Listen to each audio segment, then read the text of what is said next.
Even before Solomon's death, there are foreshadowings of trouble that will lead to the division of the kingdom. In chapter 11, it mentions Jeroboam and that he is an adversary of Solomon and has rebelled against the king. Ahijah the prophet predicts a split kingdom. He tears his garment and tells Jeroboam to take 10 pieces, which represent the tribes of the northern kingdom.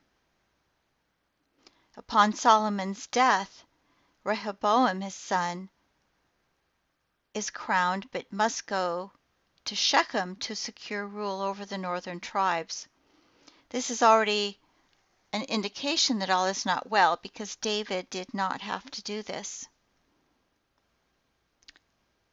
There are a number of reasons for discontent, seeds that have been sown both during the reign of David and the reign of Solomon. First of all, not everybody's happy that the Davidic dynasty has replaced Saul. Saul's reign had centered on Ephraim, or Israel, instead of Judah. The worship or cultic places and priestly lines of the north were de-emphasized. The ark is in Jerusalem. The old shrine at Shiloh is de-emphasized, and Ahijah the prophet himself is from Shiloh and could have been discontented about the fact that the temple is now in Jerusalem. Most significant, the people had had hard service under Solomon or forced labor. Think back to Pharaoh at the beginning of Exodus. But when they ask for some alleviation, Rehoboam simply threatens to make it even harder.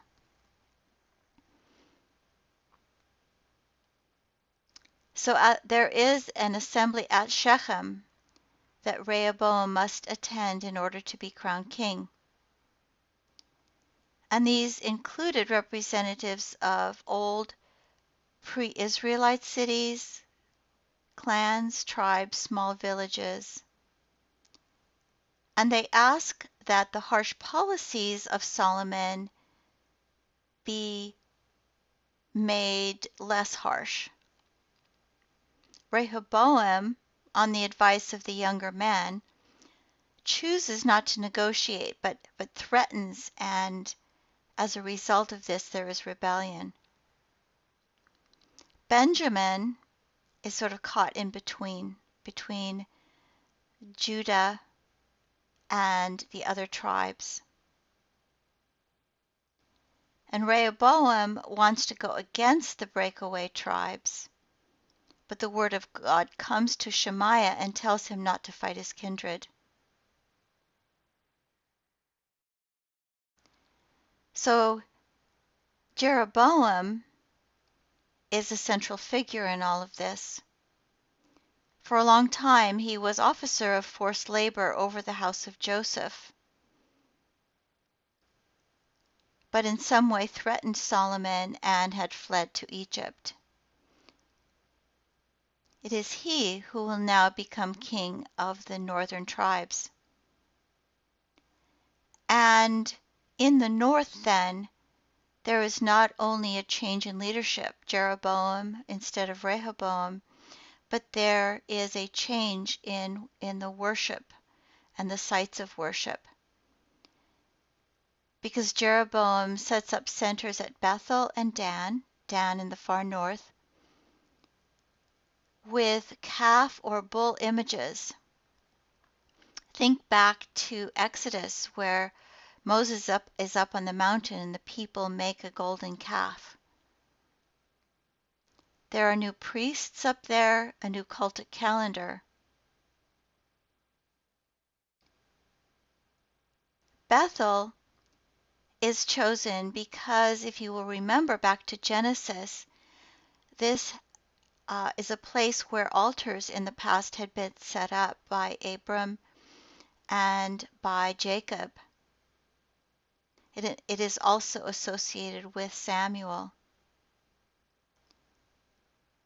And at Dan, the priestly line there was traced back to Moses, and so it makes a lot of sense that Jeroboam would set up centers at those places. The golden calves that he sets up are symbols, or they are pedestals for God, as the ark and the cherubim were. The worship in the north is oriented to the priestly lines coming from Aaron, its traditions and its iconography. And look at this verse in 1 Kings 12:28. So the king took counsel and made 2 calves of gold. He said to the people, "You have gone up to Jerusalem long enough. Here are your gods, O Israel, who brought you up out of the land of Egypt." This is similar to what Aaron says when he presents the golden calf to the people at Sinai.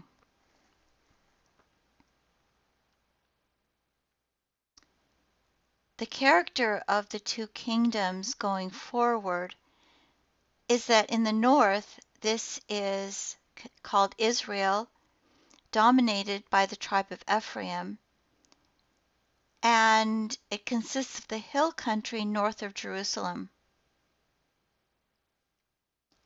The southern kingdom is Judah, the southern hill country encompassing Jerusalem and south to the Negev. Politically, Israel is dominant. There's more territory. It's strategically located at the crossroads of some of the major roads and trade routes. It has more large cities.